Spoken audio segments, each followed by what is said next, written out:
everyone. This is my first ever tutorial with my voice included. Today I will be showing you how to do expression shakes and importantly how to use an expression that you have for transitions. Yeah, let's just get it started. So I already have After Effects opened. I use Adobe After Effects CC 2018. Now I'll just go into my downloads and here I have this Amelia Shepherd. Okay, this window, yeah, this window is pretty annoying right now. So I will just drag this in here and I don't know, I'll just find a scene. Okay, so let's make this, okay, I'm just gonna do this, I'm just gonna make it a time remap and expressions tutorial. So just gonna cut right here by using Command D, Command Shift and D, sorry. Keep forgetting it. And I'll just, no, don't change the clip. I'll just chop it here, right click, Command Shift D, and delete that. Okay, well this tutorial might be for a little bit more advanced users, maybe even for beginners, because it's kind of like a watch me edit, but it's not. Yeah, so now I'm pressing O, and I is to go back, O, one frame before the end, so I can actually see the time. And now I have to set up my composition because that's not what I use. I use 29.97 frames per second because it is way more accurate actually, in my opinion. And I like to use this size, like, I don't know. So yeah, hitting OK again because now, as you can tell, because the frames were changed, I actually have to cut it here and go back before I actually edit the composition length.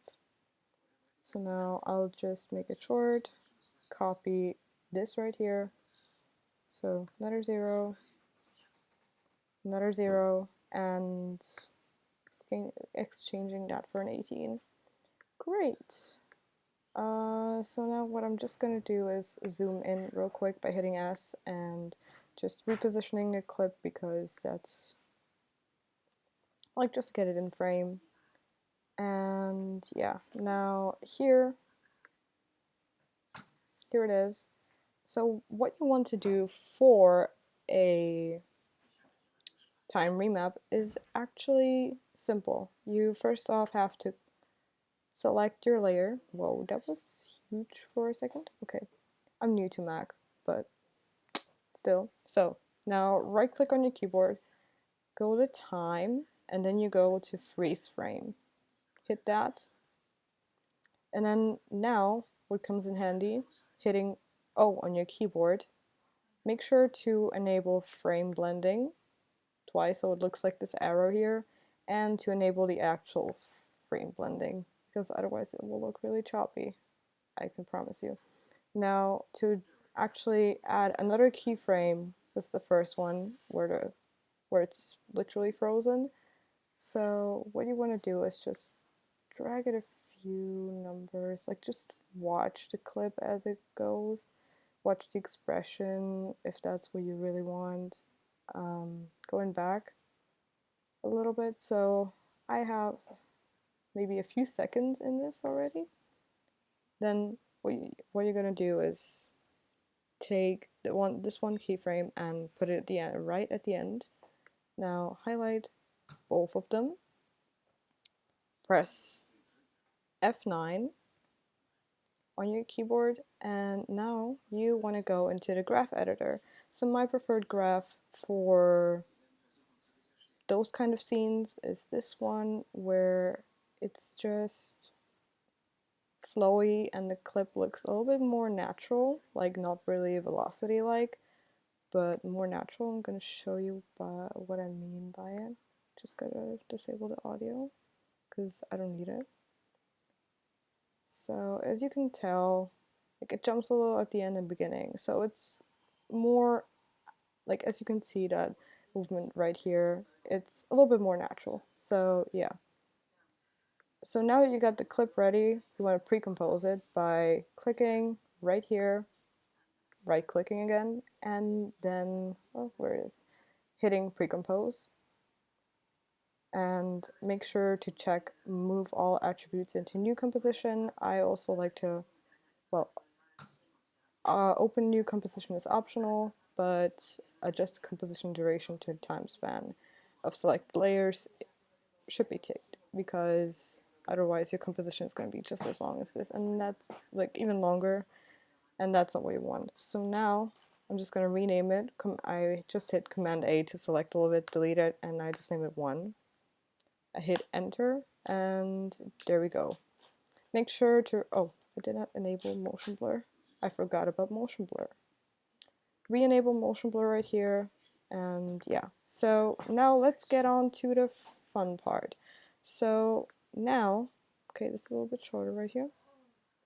Always make sure that your composition matches up. Okay, so what you want to search up for a warp, because we love warps, don't we? So let's try inflate. I would make it a 50. And now all you want to do is just enable, what is it called again? Just make a keyframe, 1, 2 frames, and then hit 0. Now what you want to do is look for your expression, find it obviously, and just copy what you have right here. Command C. Now you can actually close this, go back into After Effects. Now what you want to do is click on your composition, hit U, and select both keyframes, hit F9. Now what you want to do now is hold Alt, your Alt key on Windows, on its option for Mac, and hit and go to the stopwatch. Now press Alt and click, and now you can put in your expression. And you can just delete this, hit Command V, click anywhere. I like to click just right here because you can maybe move your clip and that's not what you want. So just click right here, and this is what it looks like. I don't have anything on right now. So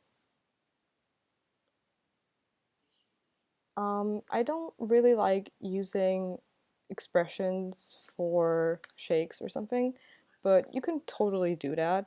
Just go 1, 2 frames again, and then hit position on your keyboard. You don't have to separate the dimensions, just hit the stopwatch, and now go back to the beginning. Let's say you want a clip that goes like this, and maybe like that, and I'm just gonna add a motion tile here, well, really quick, so it looks a little bit better. Just gonna put in 300. Sometimes you can make it look a little bit more spicy by not mirroring the edges, but I like to mirror the edges, so that's what we're gonna do. Now going back to the composition, highlight, click on it to highlight it again, just highlight the keyframes, hit F9, sorry, and now stopwatch, Alt key or Option key, and left click. Now deleting this and inserting the expression, yeah, and this is what you get. A actually really decent shake. Like the thing with expression shakes is that you can actually control them on each clip. Doesn't matter how short it is or how long it is, it adjusts to the clip. I will link it down below, and I hope this video was somewhat helpful for you. And yeah, if you have any requests, comment them down below, and yeah, I'll maybe see you next time. Bye!